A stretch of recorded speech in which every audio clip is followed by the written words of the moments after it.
Good evening. Welcome to South Asia Newsline. I'm Uzma Jaffrey. Here are the top stories we are tracking for you on Friday, the 7th of October. Death toll rises to at least 19 in avalanche in India's Uttarakhand state. 10 years of Afghan economic growth reversed in just 12 months, says UN report.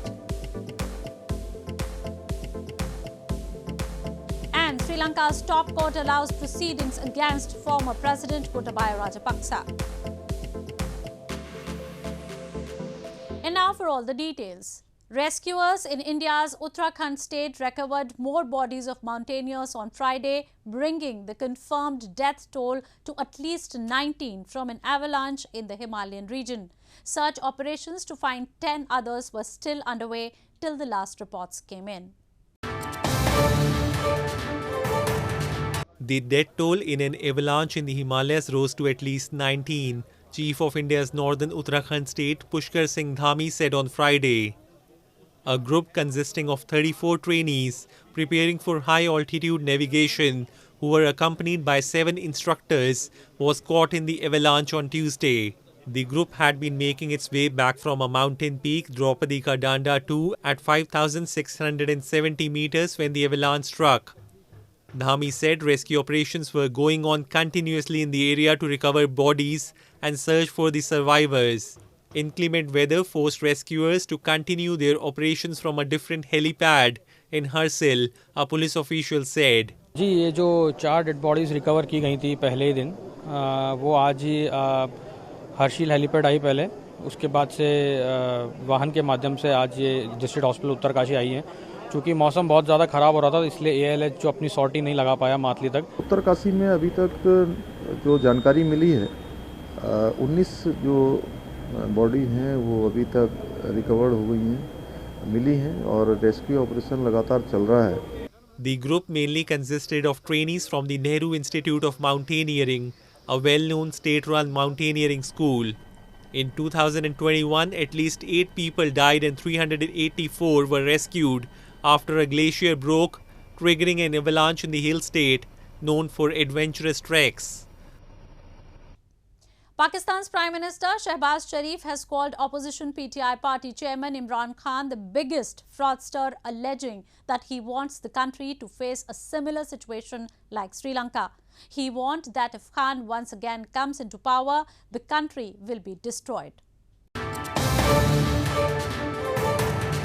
Pakistan's Prime Minister Shehbaz Sharif on Thursday alleged that opposition PTI party chairman Imran Khan wanted Pakistan to face a similar situation like Sri Lanka and told reporters that decisions of previous government led by Khan were responsible for the current economic situation. Shehbaz said he is addressing the press conference to sensitize the nation against the biggest liar and fraudster in the country, alleging that Imran could sacrifice the country for his personal benefits. He warned that if Khan once again comes into power, the country will be destroyed. आप सबको मैं पूरी कौम को मैं sensitize कर रहा था, मैं बकायदा बता रहा था कि ये पाकिस्तान की तारीख का सबसे बड़ा झूठा वज़ीर आज़म हुआ इमरान नियाज़ी, जो जिसकी हर बात बेबुनियाद अपनी ज़ात से उससे ताल्लुक़ होता है। अगर अपनी ज़ात है तो उसके लिए वो हर चीज़ कर गुजरेगा। This comes as Khan has urged his supporters to be ready for the second large-scale demonstration in capital Islamabad after October 9 to demand that National Assembly be dissolved and general elections be held at an early date. The former PM has been leading rallies since his dismissal, demanding snap elections, which the ruling coalition has rejected, saying voting will be held as scheduled later next year. The incumbent government has vowed that it will mobilize the army and station troops if Imran Khan calls for Islamabad march. Moving on. Members of the Muttahida Qaumi Movement-MQM staged a protest in Canada recently to highlight atrocities against their party workers and the Mohajir community in Pakistan. They also demanded removal of ban on their political activities and on speeches of MQM founder-leader Altaf Hussain in Pakistan. Members of the Muttahida Qaumi Movement-MQM staged a demonstration recently in Canada's Mississauga city to demand international community's intervention to stop human rights violations against the party and the Mohajir community in Pakistan. The demonstrators highlighted state atrocities against the MQM, a mainstream political party of the Mohajirs, including the recent killing of 3 MQM workers and enforced disappearance of former lawmaker Nishan Panwar in Pakistan. They also demanded removal of ban against MQM founder leader Altaf Hussein's speeches in Pakistan. इसका मकसद कायदे तहरीक अल्ताफ हुसैन भाई पे जो गैर आइनी media पाबंदी मारवा अदालत जो साथी हमारे कत्ल हुए हैं और साबका हक परस्त MNA निसाब पनवा भाई सीनियर कारकुन वफा परस्त साथी उनकी जो गैर कानूनी तौर पर उनको लापता किया गया है। जवाब में जब ये तमाम कानूनी रास्ते अपनाती है MQM कायदे तहरीक की सरबराही में, तो जो इदारे हैं वो कायदे तहरीक के घर को जला देते हैं, साथियों की सरबरीदा लाशें फेंकते हैं और ये पैगाम देते हैं कि तुम्हारे लिए दूसरा कानून है और हमारे पंजाब के लोगों के लिए दूसरा कानून है। MQM has dominated Pakistan's largest city Karachi's politics since the 1980s. When security forces cracked down on the party in the 1990s, Altaf Hussain sought asylum in the United Kingdom. Even from exile in London, Hussain has been a vocal critic of Pakistan's military and often blames it of using force to muzzle dissenting voices in the country. As Afghanistan continues to face a slump in the economy after the Taliban takeover, the fragile economic growth, which took 10 years to accumulate, has been reversed in just 12 months, according to a recent UN report.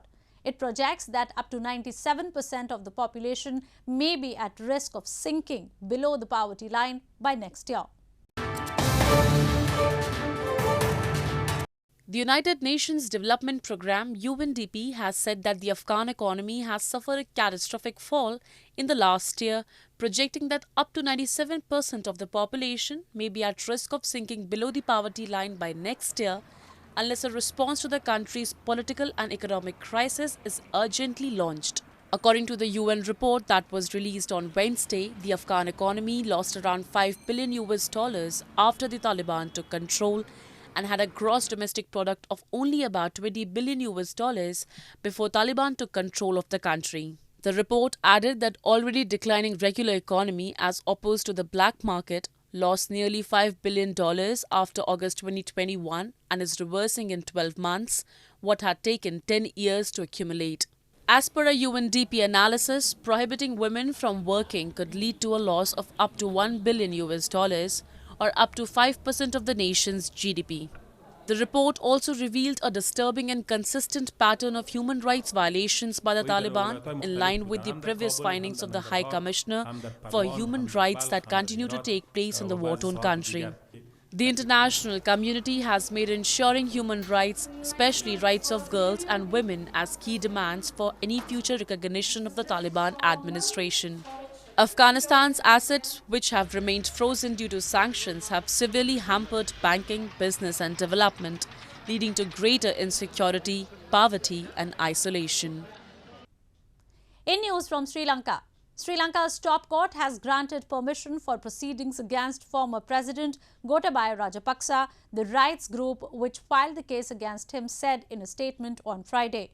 The case calls for accountability for the island nation's leadership for its worst financial crisis in more than 7 decades.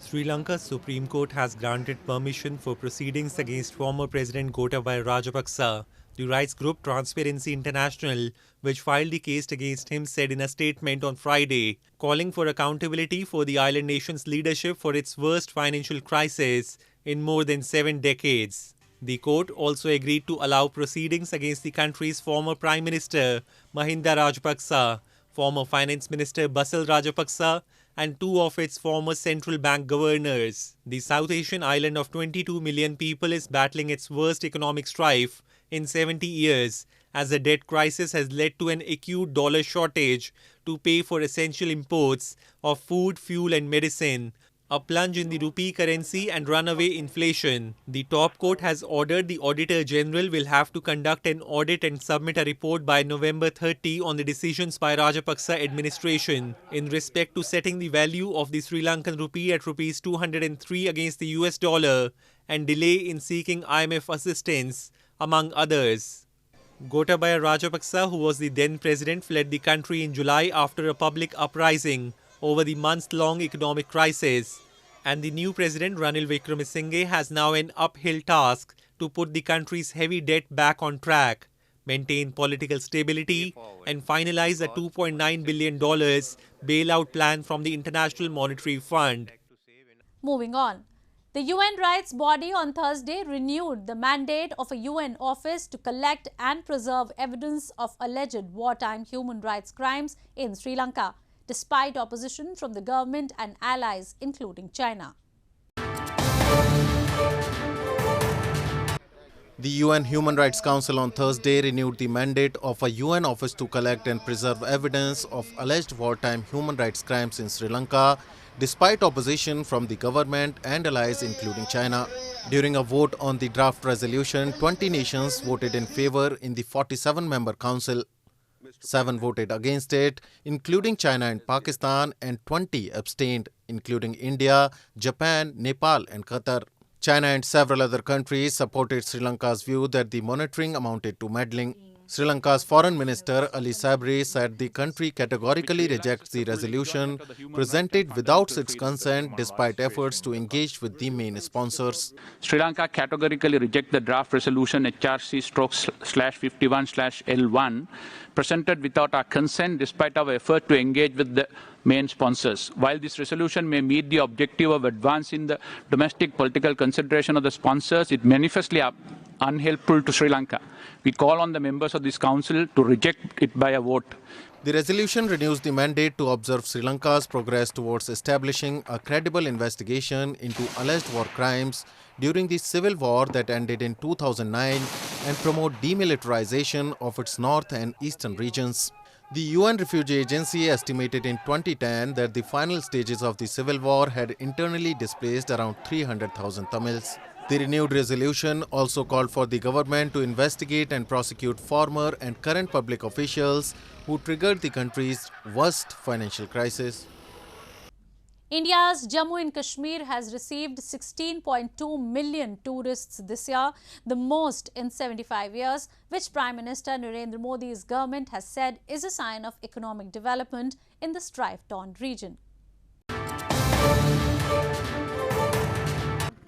India's Jammu and Kashmir has received 16.2 million tourists this year, the most since British colonial rule ended in 1947, which Prime Minister Narendra Modi's government said was a sign of economic development in the strife-torn region.